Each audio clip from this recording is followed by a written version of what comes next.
Horror कहानियां थी। कौन थी वो?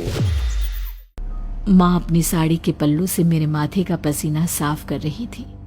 चल अब जल्दी से पानी पी, कितनी बुरी तरह डर गई है। आज ही मंदिर से तेरे हाथ में काला धागा बंधवा कर लाऊंगी। लगता है किसी की नजर लग गई है। और फिर दोपहर के लगभग 12 बजे माँ कमरे में आई। सोनाली, तेरे लिए वो काला धागा बनवाने मंदिर जा रही हूँ। अभी जल्दी ही आ जाऊंगी।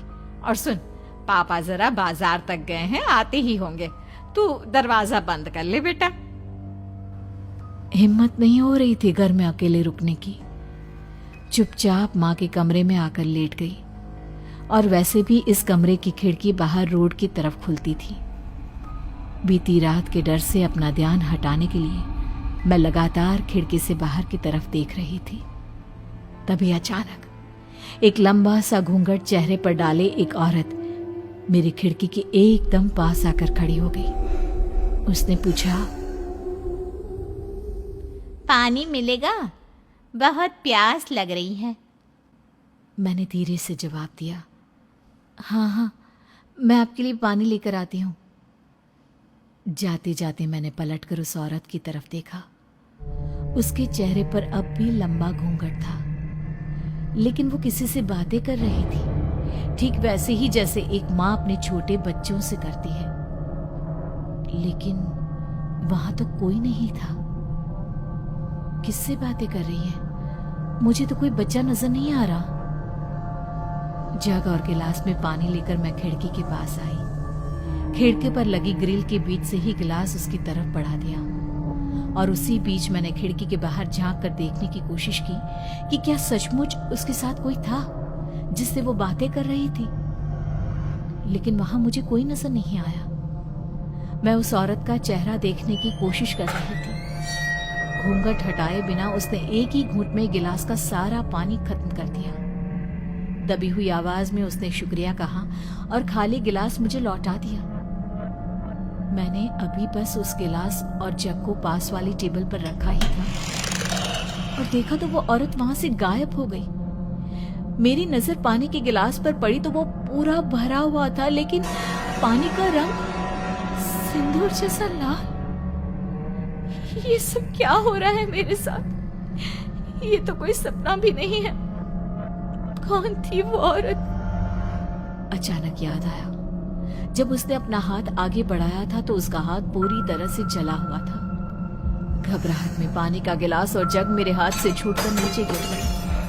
पूरे कमरे का पूरा फर्श लाल हो चुका था। मैं बेतहाशा वहां से भागी, अपने आप को संभालती। मेरी सांसें इस कदर तेज हो गई थी, लगता था जैसे किसी भी पल बेहोश होकर गिर जाऊंगी। जैसे तैसे रसोई तक पहुंची और कसकर रसोई का दरवाजा बंद कर दिया। वही दिल दहलाने वाली आवाजें जो कल रात को मेरे कानों में गूंज रही थी, दर्दनाक और खौफनाक चीखने की आवाजें फिर से पूरे घर में गूंजने लगी। मेरी आंखों के सामने वही 3 लड़कियां जो कल रात को मेरे सपने में आई थी खड़ी थी। उनकी आंखें हैवानियत से भरी हुई थी, गर्दन टेढ़ी, चेहरा और पूरा शरीर जला हुआ। तो क्या सचमुच जो मेरे सामने खड़ी थी वो बुरी आत्माएं थी? लेकिन क्यों? प्यास लगी है, हमारी प्यास बुझा दो। एक साथ अजीब से ढंग से ये बात कहते हुए वो मेरी तरफ बढ़ी चली आ रही थी। मुझे छोड़ दो, जाओ यहाँ से। कौन हो तुम? माँ! लेकिन अगले ही पल पूरा घर उनकी खौफनाक हंसी और दर्दनाक चीखों से गूंज उठा। उसके बाद क्या हुआ मैं नहीं जानती, लेकिन जब मेरी आंख खुली तो मैं हॉस्पिटल में थी। माँ ने बताया कि जब वो मंदिर से लौट कर आई तो मैं रसोई में बेहोश पड़ी हुई थी। रसोई में क्या कर रही थी बेटा? दरवाजा भी अंदर से बंद नहीं किया था तुमने। अगर कुछ हो जाता तो? इस हालत में तुम्हें अपना ख्याल रखना चाहिए सोनाली। लेकिन माँ, मैंने तो दरवाजा। हाँ बेटा, तुमने घर का दरवाजा अंदर से बंद नहीं किया था, लेकिन एक तरह से अच्छा ही हुआ। वो तो किस्मत अच्छी थी कि मैं सही वक्त पर पहुंच गई, और दरवाजा खुला था इसलिए घर के अंदर आ गई। लेकिन फिर भी बेटा, तुम्हें आराम करने को कहा था ना, किचन में जाकर काम करने की क्या जरूरत थी? काम? कौन सा काम माँ? मना किया था ना खाना बनाने को, और इसीलिए तो गर्मी की वजह से चक्कर आ गए ना तुम्हें। पर मैंने तो खाना बनाया ही नहीं। अब मुझे खुद पता लगाना था कि आखिर माजरा क्या है। मैं अगली रात फिर उसी कमरे में गई जिस कमरे में पहली दफा मुझे डर का एहसास हुआ था। आधी रात बीत गई, कुछ भी अजीब नहीं हुआ वहां पर। अचानक बिस्तर पर बैठे बैठे मुझे एहसास हुआ कि वहां कुछ था। गद्दे के नीचे कुछ प्लास्टिक के पैकेट में रखा हुआ। देखा तो सिंदूर था उसमें, लाल सिंदूर। ये यहाँ किसने रखा होगा और क्यों? तभी रात के सन्नाटे को चीरती हुई कुछ आवाजें मेरे कानों से टकराने लगी। खिड़की के पल्ले एक बार फिर से खड़खड़ाने लगे। मैं समझ गई, मेरा सामना किसी दूसरी दुनिया की काली शक्तियों से होने वाला है।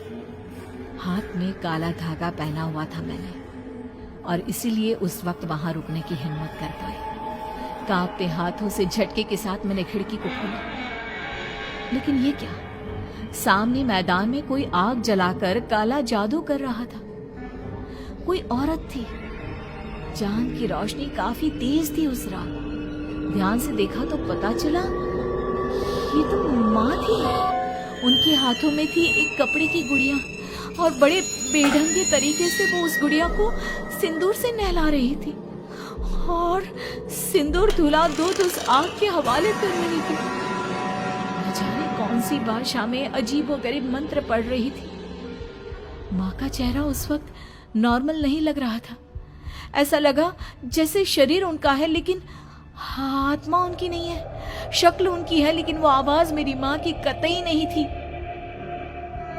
तो क्या ये सब कुछ जो हो रहा था वो माँ? लेकिन माँ ऐसा क्यों करेगी? एक बार फिर से उस खिड़की को बंद कर लिया। वो रात जैसी तैसी बीती, और सुबह घूमने का बहाना करके मैं घर से बाहर निकल पड़ी।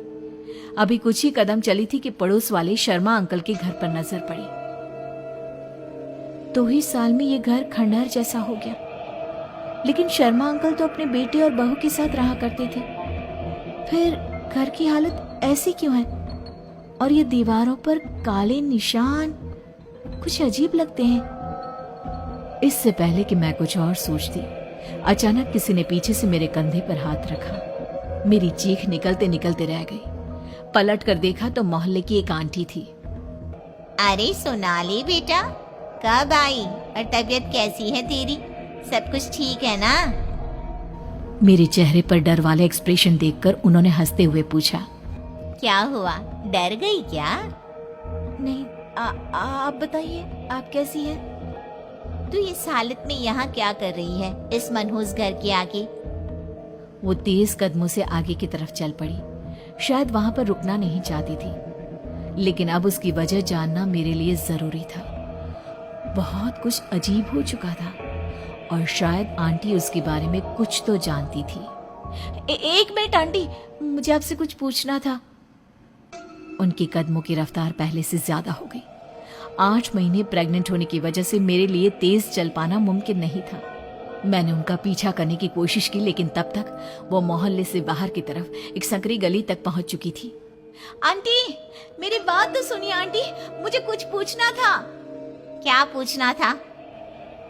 मुझे लगा शायद वो मुझसे बात करने के मूड में नहीं है और इसलिए गुस्से के साथ बात कर रही है। आंटी, क्या इस घर में कुछ अजीब है? मेरा मतलब है शर्मा अंकल के घर में। वो क्या है ना, पिछले कुछ दिनों से हमारे घर में भी।